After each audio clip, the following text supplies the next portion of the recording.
Hello, my name's Tim. Welcome to Tim Burbage Reads, and today I'm going to be talking to you about the top 10 children's books I read in 2025. So I am a dad. I have two kids. They are currently 8 and 6, and so I read to them every night. And so these are the top 10 books that I've read to them. What also is happening now is as they're growing up a bit, they are gaining independence and can read by themselves. So a few of these, the kids have read themselves and then given to me and say, "Hey Dad, I think you should read this." This was harder to pick than my top 10 books that I read just for myself, which is another video that you can find out, you can watch. This was harder because there's just more options. The quality of kids' books I read this year was really high. I've also going only one book per author so that you could then see more of a variety of books, because we've read a few series and a few authors a fair few times. So yeah, let's get into it. Number 10 is Dungeon Runners Sky Battle by Kieran Larwood. This is book 2 in the Dungeon Runner series. I read this to my son, and we absolutely love the Dungeon Runner series. It's a fantasy story where there's a sport of dungeon running, where you have teams that go in. You have a fighter, a healer, and a mage, and there's 3 go into a dungeon competing against other teams to try and escape the dungeon and kill the monster and save the treasure, and you get points. So you get points for getting the main treasure, you get points for coming out the dungeon first, you get points for killing the monster. And they're all the three people in the team have to work together. And this group of 3, you have a North, who is a half gnome, half dwarf, very small, so he's the fighter. You have the mage, is Sandy, who wants to be a sea hag, and she only knows one spell, and it's how to make sandcastles. And then you have the healer, is a vegan vampire. So they're kind of a bunch of misfits. And the first book was really good. And this one, they're now a team, and they're in the very bottom rung of the league. And they go and they have to go into this dungeon in the sky.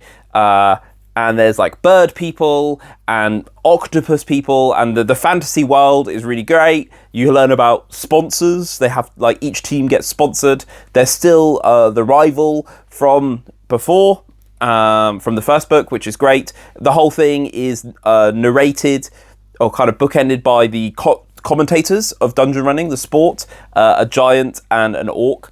And this is Dungeon Crawler Carl for kids, ultimately.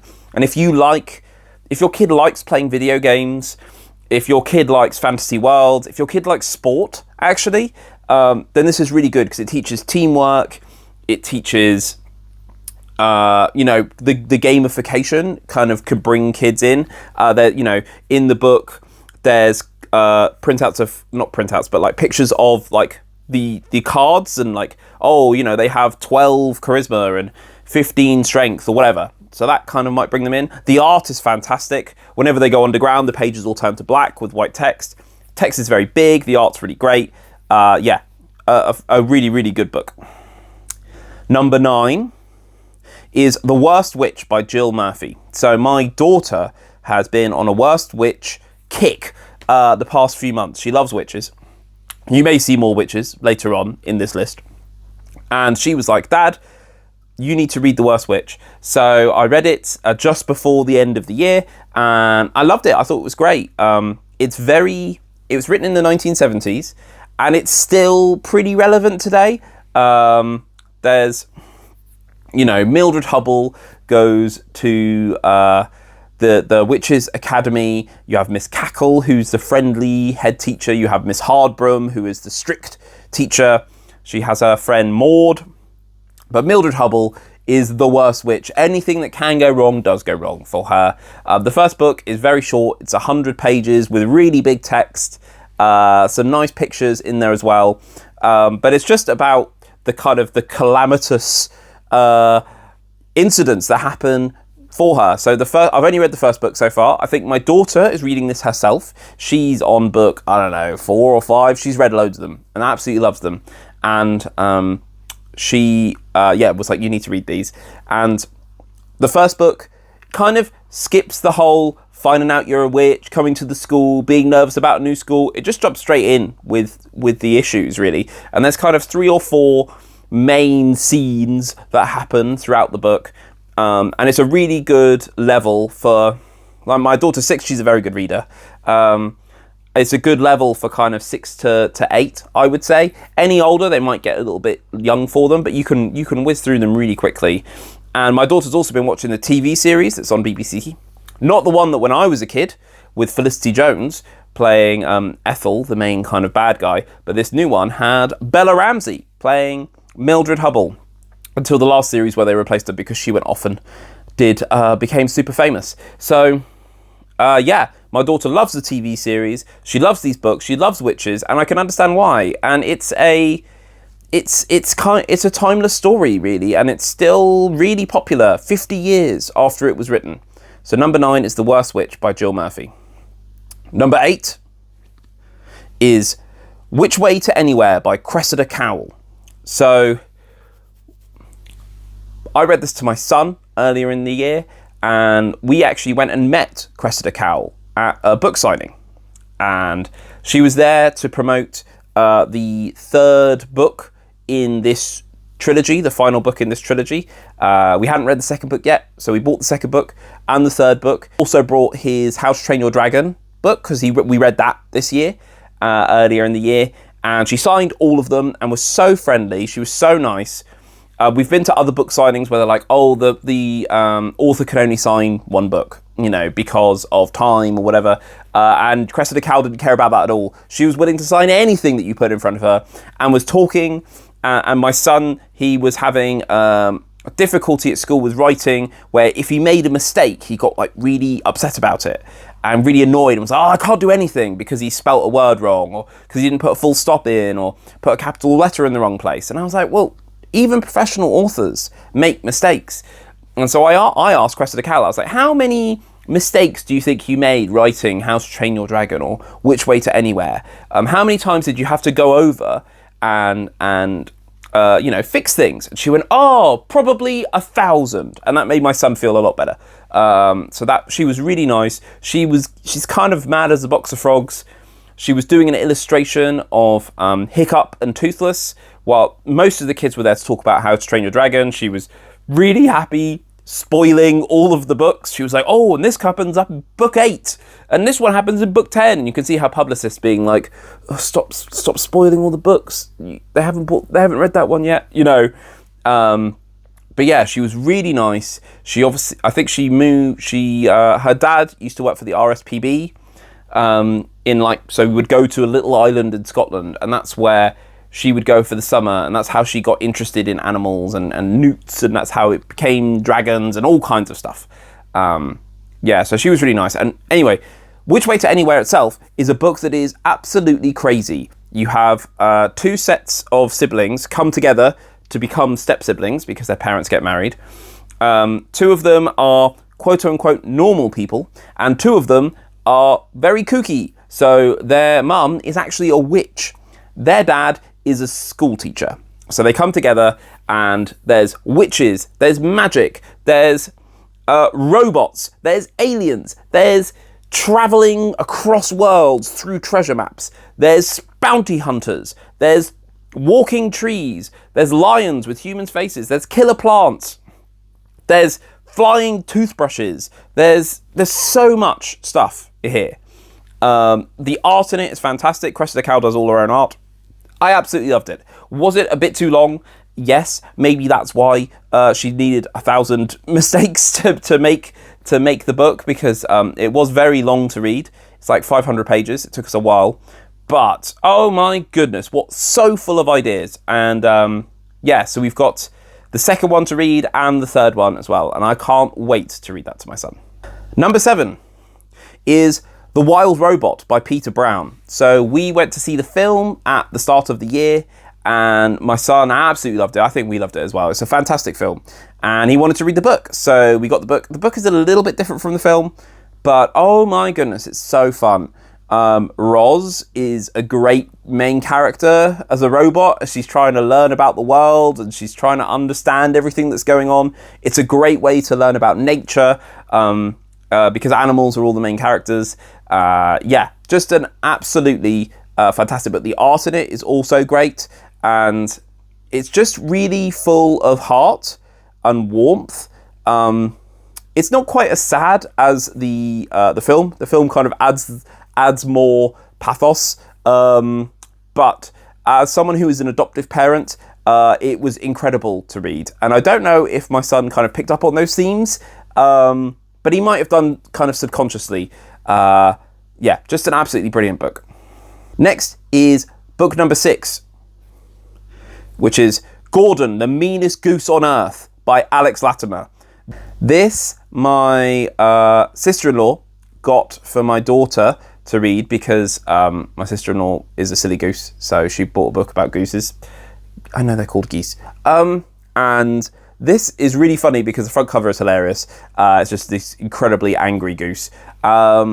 And what you learn throughout the story is the story is kind of, it's a little bit more than a picture book, I would say.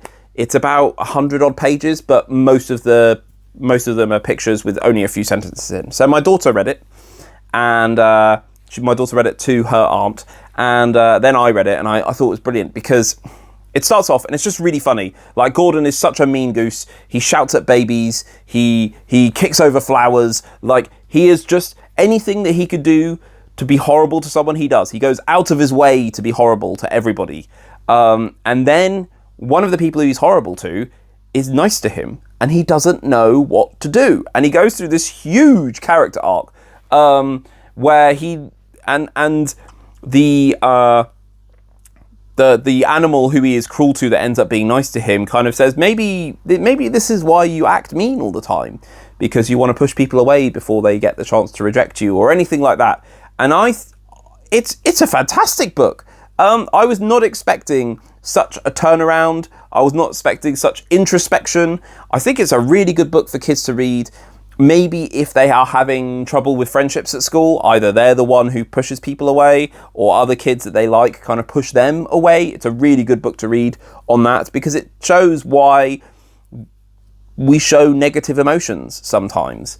And it was really unexpected how much it got me in the feels. Number 5 is Diary of a Wicked Witch by Ben Miller. So the latter part of this year has been Ben Miller season for us in our house. So Ben Miller is an actor and a writer. An actor most famous probably for The Armstrong and Miller Show, which was a sketch show he did with Alexander Armstrong. And he also did Death in Paradise for a long time, which is like a cozy detective show set in, I want to say Barbados, where they've kind of gone through the main detective characters, but basically everybody knows that the cast only joined the show because they get to film in Barbados. And everyone's kind of on board with that, you know. It's always shown during winter when the weather here is rubbish, and you go and you see sunny Barbados. And the crimes are always on the cozier side, and everything's a bit tongue-in-cheek. But he did that role for a long time. And so, in kids' books, there is an issue with celebrities putting their names on books, whether they've written them or not, or whether they've just provided the ideas or not, or whatever. We're not too snobby about that in our house. Like, we have definitely got books where the kids know the person who's written the book, the famous person, so we've bought the book, or we got the book from the library, or we've got the book from the book fair, or whatever. But there is an issue of that celebrity book could be replaced by another book written by someone who is actually an author, you know, and get that kid engaged in reading, you know. But so I was a little bit nervous, not nervous. I wasn't fully brought in when my kids got Ben Miller books. And then my wife read this to my daughter, and my wife was like, this is the funniest book in the world. Like, You have no idea how funny this is, Tim. So then they got it from the library, and then we also got Once Upon a Legend, which I'm currently reading to my son, and we got The Day I Fell Into a Fairy Tale, which I read and absolutely loved. So they would all be in the top 10, but I've got one per author, and so I have to go with Diary of a Wicked Witch, where we follow the Wicked Witch, who is Rapunzel's mum. She starts off in jail for trying to kill Rapunzel, and a witch comes along and says oh, I can rehabilitate her. So the Wicked Witch goes into a wickedness rehabilitation program with other witches. There's the evil queen from Snow White, there's a sea witch, and then there's Baba Yaga. And the witch who is running this rehab program is the witch from Hansel and Gretel. So they go to her gingerbread house to have meetings about trying to be nice to people. And this book is so funny. It's told as a diary format. We also read Diary of a Big Bad Wolf as well. My son read that last year. And that was how he Ben Miller kind of got on our map. Anyway, and Diary of a Wicked Witch. So it's told in a diary format. It's all told from the Wicked Witch's perspective. She is unhinged. She is deranged. She finds all of this a waste of time. She's like, oh, we can all pretend to be nice, and then I can be as wicked as I want because I get my magic back. She plays pranks on everybody. The other witches are hilarious in the fact of just how evil they all are. Their magic is all very different. Baba Yaga is probably everyone's favourite character because all she does is shout Baba Yaga, and she is insane, and she opens her coat, and that's how she gets all her magic out. Literally, at one point she opens her coat and wolves jump out of it at people.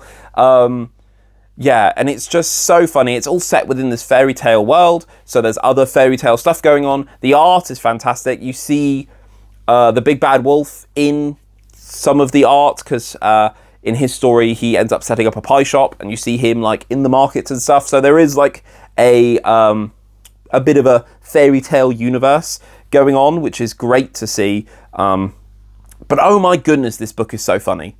Oh my goodness, this book is so funny. Literally, at one point, she's like, oh, I haven't had a cackle in a while. And you turn the page and it's just the word written cackle over and over and over again, like in The Shining, scrabbled on the walls, that kind of thing. It's just so funny. Next is number 4, which is The Bad Guys by Aaron Blabey. So I've been reading this to my son, and then right at the end of the year for Christmas, he got 2 books, and he read them himself, and then he's given them to me to read. So I've literally got 9 and 10 here next to me. They double them up because each one is 150 pages. So the one that I read to him was 5 and 6. So I've also read 3 and 4 and 1 and 2. Yeah, then he read 7 and 8 himself, and now he's just read 9 and 10. So this is the last one that I read to him, where he would do the Big Bad Wolf, because he loves the Big Bad Wolf. It's one of his favourite characters, and I would do everybody else, and we'd kind of do voices and all that kind of stuff. The Bad Guys is hilarious. It's about this group of villains who are brought together by the Big Bad Wolf, and he's like, we could be good guys. You have Wolf, you have Mr. Snake, who is the second in command. They spend most of the time arguing, and it's hysterical. Then you have Mr. Shark, who is the master of disguise. In the art, it's so funny because his disguise is a very clearly, obviously shark, but no one recognizes him. It's really funny. You have Mr. Tarantula, who is the tech expert. And then you have Mr. Piranha, who is also incredibly funny because a lot of his humor is very toilet related, and he's also an idiot. They're all idiots. They all think they are the smartest one of the idiots, and that's why it's so funny. The art is fantastic. The story actually really progresses with each issue, and there are callbacks, there are more characters added, there is a world building here, but it is literally the end of the world for every single book, and they somehow resolve it and then find a new threat, and it's just really funny to read. The films themselves are fantastic. They are quite different, but incredibly entertaining. Number 3 is Percy Jackson and the Sea of Monsters by Rick Riordan. So, our family, my wife loved the Percy Jackson books. She read them first, years and years and years ago, when she used to teach full classes. Now she just teaches music. When she used to teach full classes, and they got to the Greeks, she would always read Percy Jackson to the kids, and they would always love it. And so she's read the first book like 7 or 8 times. And then this year we read book 1, which is The Lightning Thief, and we read Sea of Monsters. And I had a big choice of which one to pick. I think I read them, and looking back before doing this reread, when I'm reading to the kids, Sea of Monsters was the weakest one for me. It felt the silliest and the most superfluous, I would say. But this time reading it, wow, fantastic. I thought the first one was a little bit too long because it was busy trying to explain everything. And our kids had already seen the TV show. We've been to see the musical 5 times. The kids have seen it 4 times. You know, they've got Camp Half-Blood t-shirts. We've all got Camp Half-Blood t-shirts. You know, this is an obsession in our house. And yeah, so reading it again, I was like, wow, this is so much better than I remember. You just get straight into the action. Tyson's great. The sirens are great. Cersei's great. Percy getting turned into a guinea pig is great. The Sea of Monsters is great. Polyphemus, Golden Fleece. And then I remember we were reading it. I was reading it to them. And then we had been out to, I want to say Westfield or somewhere. And we were driving back and we had 1 chapter left. And it was like, oh, we won't have time to read it when we get home. So we'll put a chapter on the Yoto player because we've got Yoto cards for the stories. And you could do it on your phone. So my wife plugged her phone in and we listened to the last chapter. And we were driving back and right at the end, they put the Golden Fleece on the tree, saving camp, achieving their aim. And then Thalia awakens from the tree. And my daughter literally went, oh! And that's why this book is above Lightning Thief for me, is that moment of whoa, I was not expecting that. Just fantastic. We're now reading Titan's Curse. Titan's Curse is also brilliant. We're 2 chapters into that. Yeah, these books, they're relentless in their pacing. They're funny. You learn all about the Greek myths and the Greek gods.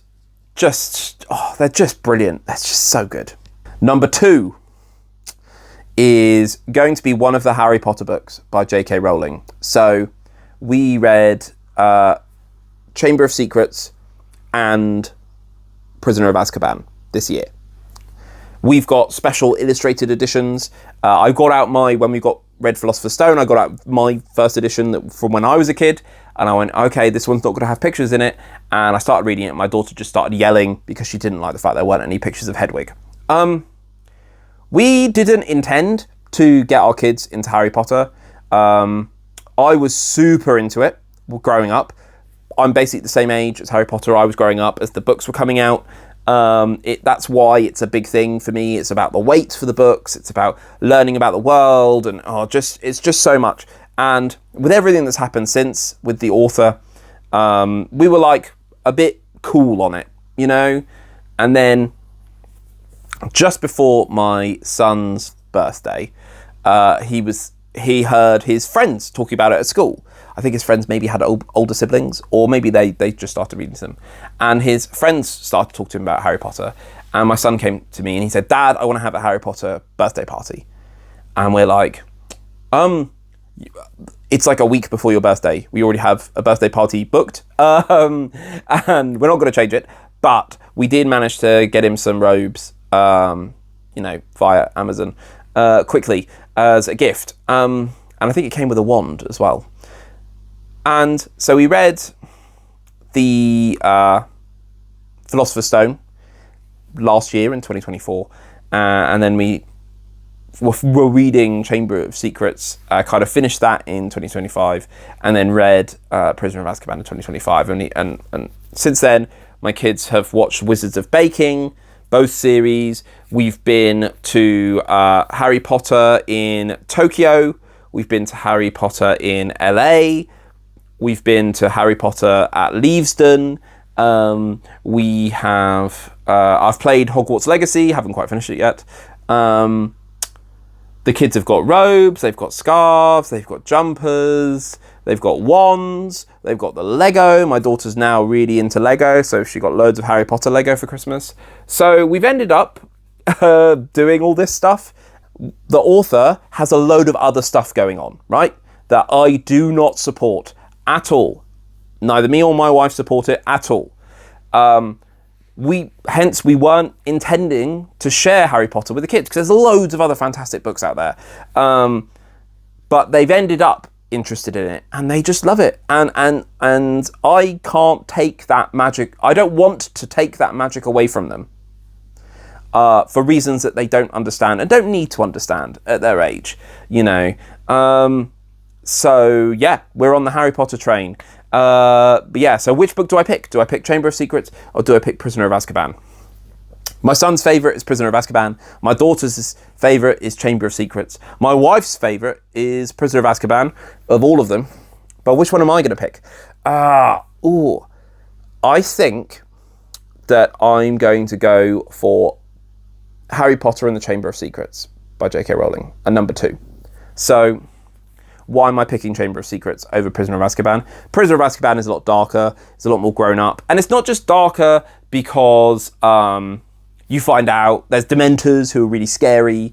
Harry kind of keeps fainting in his screams of his parents' death, but also so much of the book is them arguing. There's a lot of arguing involved. You know, there's arguing over Scabbers and the cat, Crookshanks.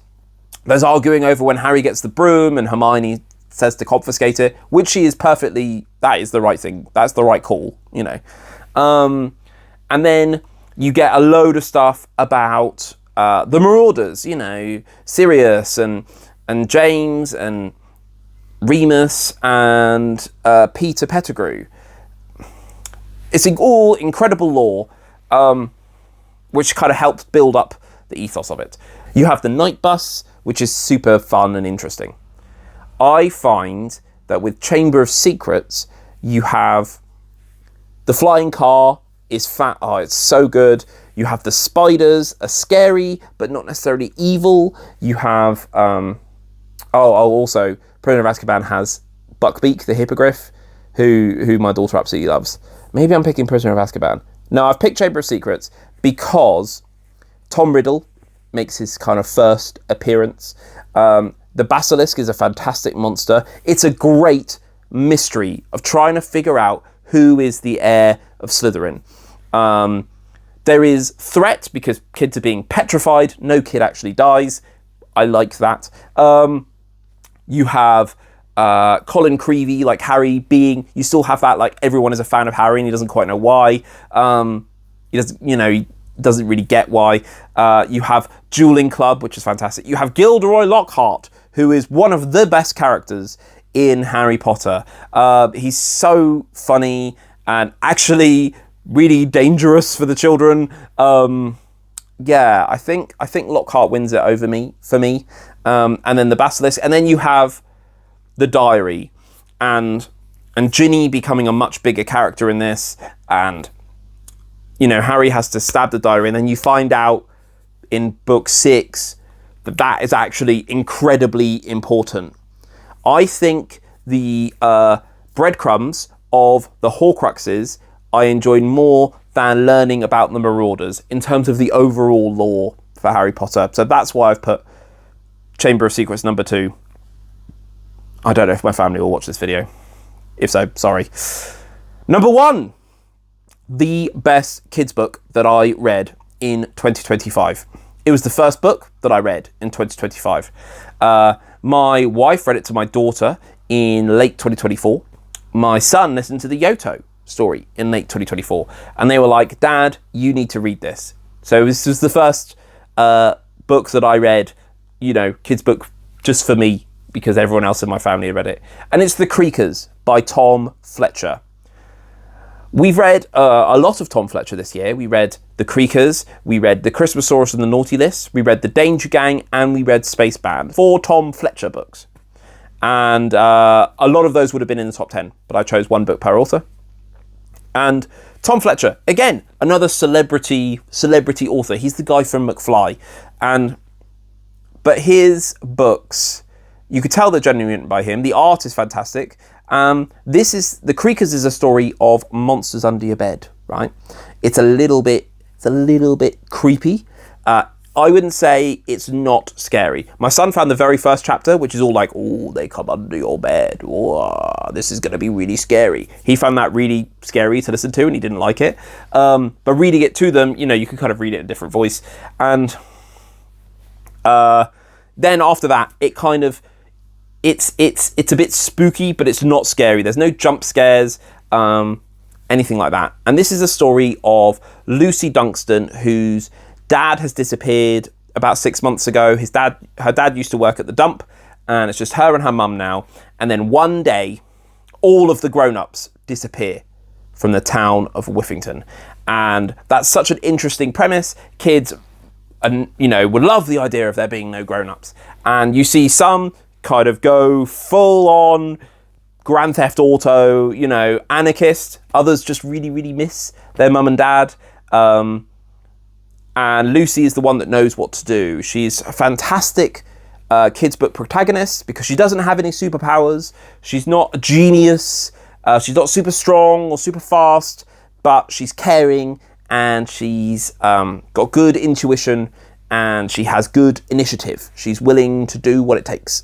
And then what she discovers is that the grown-ups were all captured by the Creakers, who are these monsters that come from under your bed, because under your bed is a portal to another dimension called the Woleb, which is full of rubbish, because that's what the Creakers love. The Creakers love rubbish. They gather it, they take it away. This is why, kids, when you go to bed and the living room's a tip and the kitchen's a tip and your whole house is a tip, and then you wake up and a little bit less of it is a tip.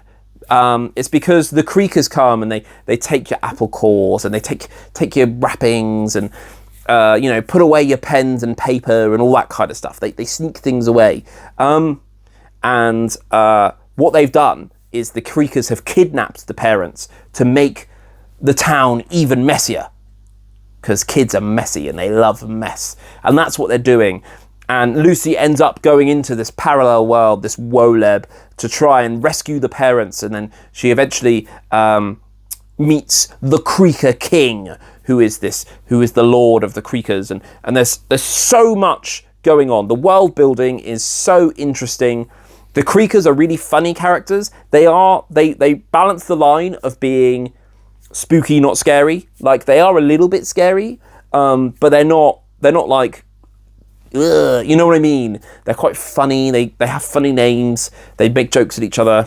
It kind of undercuts the tension enough for kids not to be scared of them. And there's you've got Lucy, you've got Norman, Quirk, who is a little Boy Scout, and then you have Ella Noying, who is the mayor's daughter, and she's a brat. But they all work together to save the parents, save everyone's parents. And I don't think anything will top this book, really. As soon as I read it, I was like, this is the number one book of the year. If I was combining adult and kids books into a top 10, this would be the number one book of the year. Like, this is my favourite read of 2025. And this is the best kids book I've read, ultimately. And you should read it too, whether you have children or not. So, that's my top 10 books of 2025. There are a few that my kids read just by themselves that I didn't then read. And so now I'm going to cut over to the experts and ask them what their favourite book was of 2025. So that's all from me, and I'll see you in the next one. My favourite book is The Boy Who Fell from the Sky, because it's all about friendship and kindness. My favourite book is Diary of a Wicked Witch. It's because it's really funny, and I really like it because it's all about witches, and I really like witches. Now get out of my house!